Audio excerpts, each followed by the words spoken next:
Dando continuidade à revisão da matéria, nesta aula vamos rever os principais tópicos sobre ecologia. Esse assunto é sempre atual e merece uma atenção especial, principalmente quando se trata da interferência do homem no equilíbrio ecológico. É importante ter consciência de que o homem, como ser vivo, interfere no meio ambiente e, como tal, deve zelar pela manutenção do ecossistema terrestre. Isso é muito importante, entre outras coisas, para possibilitar a sua sobrevivência e também a de seus descendentes. Olá, turma. Estamos aqui agora para fazer a revisão da parte de ecologia. Ecologia, a ciência que estuda a relação entre os seres vivos e a relação entre os seres vivos e o meio ambiente. A primeira coisa que nós vamos ver é a cadeia alimentar, que é uma relação entre os seres vivos, uma relação alimentar, como é que o alimento passa pelos diversos indivíduos de um mesmo ecossistema. Como assim? Vejam, existem os produtores. Esses produtores, eles irão fazer a produção da matéria. A produção da matéria orgânica que vai passar pelo ecossistema. Vejam, os consumidores são aqueles que vão consumir essas matérias orgânicas. Quem consome produtor eu chamo de consumidor primário, ou C1. Esses indivíduos são herbívoros. Quem consome o C1 eu chamo de C2, consumidor secundário. Do consumidor secundário em diante, todos são carnívoros. A teia alimentar é um encadeamento interdependente entre várias cadeias alimentares. Vamos ver como isso pode ser exemplificado. Vejam conosco. Vejam, as plantas aqui estão representando os produtores. Insetos, o rato e o coelho, eles são os nossos representantes, os consumidores primários. Vejam, a perdiz comendo um inseto é um consumidor secundário. A cobra, vejam, ao comer o coelho era um consumidor secundário. Ao comer o rato era um consumidor secundário. Mas ao comer a perdiz, ela é um consumidor terciário ou de terceira ordem. E assim eu tenho várias cadeias alimentares com uma relação interdependente muito estrita. Devemos também conhecer as pirâmides de energia. O que vem a ser a pirâmide de energia? Pirâmide de energia é um esquema, é uma representação gráfica da cadeia alimentar. Vejam conosco aqui. A energia existente nos produtores, ela vai passar para os consumidores. A dos consumidores primários será transportada para o consumidor secundário. Do consumidor secundário para o terciário, quaternário e assim por diante. Na realidade, esse daqui é uma representação. Se nós fôssemos ser muito exigentes, a energia, quer dizer, a área desse retângulo dos produtores, deveria suplantar em muito a soma das áreas de todos os consumidores. Por que isso acontece? Porque toda a energia do ecossistema provém dos produtores. E toda a energia, ao passar de um nível trófico para outro nível trófico, quer dizer, nível alimentar, ele vai ser perdida na passagem. Uma parte da energia se perde. Então, sempre um nível trófico, ele vai ter sempre maior energia do que a soma dos níveis tróficos seguintes. Nós estamos vendo, então, que o alimento vai passando de um para outro nível trófico. E isso constitui no que nós chamamos de ciclos da matéria. Ciclos da matéria quer dizer que como a matéria flui pelo ecossistema ciclicamente, ela não é perdida, ela é sempre reciclada. E nós vamos ter os principais ciclos da matéria. Quais são esses principais ciclos da matéria? O ciclo do carbono, o ciclo do nitrogênio e o ciclo do oxigênio. Vejam, a matéria flui então ciclicamente pelo ecossistema. Ela não vai ser perdida, mas vai ser reciclada e reaproveitada. Como nós dissemos, nós temos os principais ciclos da matéria. Quais são eles?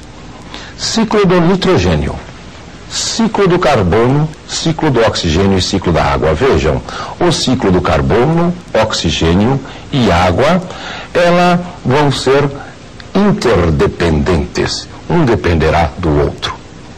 O ciclo do nitrogênio. Como é que o nitrogênio penetra nos seres vivos? O nitrogênio, ele entra dentro do reino dos seres vivos através dos vegetais, que absorvem nitratos pelas suas raízes. Somente nitratos são absorvidos. Os vegetais receberão esse nitrogênio através da cadeia alimentar. Isso é, quando eles consomem os produtores, isso vai passando para os consumidores. Marquem aí. Os vegetais absorvem o nitrogênio em forma de nitratos. Esses nitratos, NO3-, pelas suas raízes. Os animais receberão isso através do ciclo cadeia alimentar, da alimentação. Agora, os ciclos do carbono e o ciclo do oxigênio são interdependentes. O oxigênio, ele penetra nos seres vivos através do mecanismo de respiração e vai ser perdido para o meio ambiente através do mecanismo de fotossíntese. Dois mecanismos, então, muito importantes para o ciclo do oxigênio, que vem a ser a fotossíntese e vem a ser a respiração. Vejamos. Ciclo do oxigênio. O oxigênio, então, ele é incorporado pelos seres vivos, seja animal ou seja vegetal, através do processo de respiração. Vejam, esse oxigênio fixado em forma de água deve ser devolvido à atmosfera novamente. E esse oxigênio é devolvido agora aos seres vivos vegetais, os autótrofos, através do processo de fotossíntese. Para o ciclo do carbono, são também os dois processos importantes, que são o processo de respiração e processo de fotossíntese. O carbono ele é incorporado pelos seres vivos, agora pelos seres vivos vegetais, através do processo de fotossíntese. E ele é fixado através o composto químico chamado glicose. A glicose armazena o gás carbônico da atmosfera. Para devolvermos esse gás carbônico à atmosfera, isso vai ser feito através da queima da glicose em presença do oxigênio, que irá liberar o gás carbônico. Isso é a respiração aeróbica. Mesmo também a decomposição, vai haver esse tipo de liberação. Guardem conosco, então. O carbono é incorporado pelos vegetais através do processo de fotossíntese.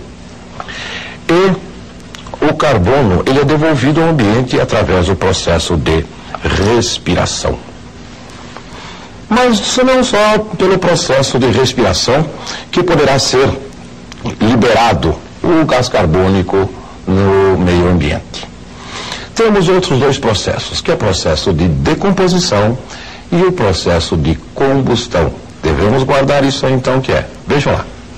O carbono pode ser devolvido ao meio ambiente pela decomposição, um método biológico de devolver o carbono, e pela combustão. A combustão, quando em excesso, pode liberar grande quantidade de gás carbônico, aumentando assim a quantidade de gás carbônico na atmosfera, podendo causar o que nós chamamos de efeito estufa. O que vem a ser o efeito estufa? Vem ser o aumento da temperatura média do nosso planeta. E a temperatura média desse planeta vai ser aumentada pelo efeito de muito gás carbônico na atmosfera. Devido ao quê? A queima de combustíveis, principalmente combustíveis fósseis. Vejam conosco. Efeito estufa. é o aumento da temperatura média da Terra. Essa temperatura média que está sendo aumentada por enquanto lentamente, mas podem aumentar, que causar alguma poluição e algum efeito deletério. Pelo aumento da concentração de CO2. Esse aumento é devido à queima de combustíveis fósseis. Vamos ver agora algumas relações ou interações ecológicas, as interações muito importantes. Essas interações podem ser de duas maneiras, ou harmônicas positivas, ou desarmônicas, também chamadas de negativas. Vejamos aqui. As harmônicas são aquelas relações onde os seres vivos, nenhum deles leva desvantagens, e pelo menos um deles deve levar vantagens. Temos colônias e sociedades, entre seres vivos de mesma espécie. Colônias, não existe divisão de serviço. Sociedades, vai haver divisão de serviço. Temos o mutualismo, indivíduos de espécies diferentes em que ambos os indivíduos levam vantagens. Algas mais fungos, cupins e flagelados que vivem em seu intestino para digerir a celulose. Inquilinismo, um usa o corpo do outro para sua residência, sua casa. Por exemplo, orquídeas e árvores. Esse inquilinismo entre duas espécies vegetais, também chamadas epifitismo. Desarmônicas ou negativas. Pelo menos um dos relacionantes leva desvantagem. Competição. Indivíduos, ambos levam desvantagens. Amensalismo. Um indivíduo faz umas substâncias que impede ou dificulta a vida de outros. Predatismo. Um indivíduo mata o outro para se alimentar. E parasitismo, um indivíduo vive às expensas do outro, causando-lhe prejuízo. Essas espécies, quando unidas e quando separadas, eles vão ter respostas diferentes. Como é que vai ser essas respostas? Vejamos aqui conosco. Na colônia, quando as espécies estão juntas, ambas levam vantagens. Quando estão separadas, ambas levam desvantagem. Sociedade, a mesma coisa. Mutualismo também, a mesma coisa. No inquilinismo, uma não leva a desvantagem e a outra leva vantagem. Mas se separada, a que levava vantagem passa a levar desvantagem. Na competição, como ambas levavam desvantagem, ambas são indiferentes. Como no amensalismo, uma era indiferente, uma levava a desvantagem, aquela que levava a desvantagem passa a ser indiferente.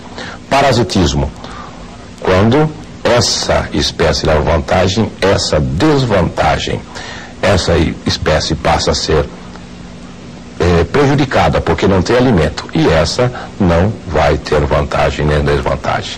Predatismo, o predador que levava vantagem passa a levar desvantagem.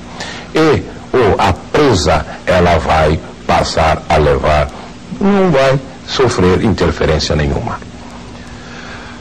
Eu espero que tenha dado para vocês terem uma boa revisão e um bom exame.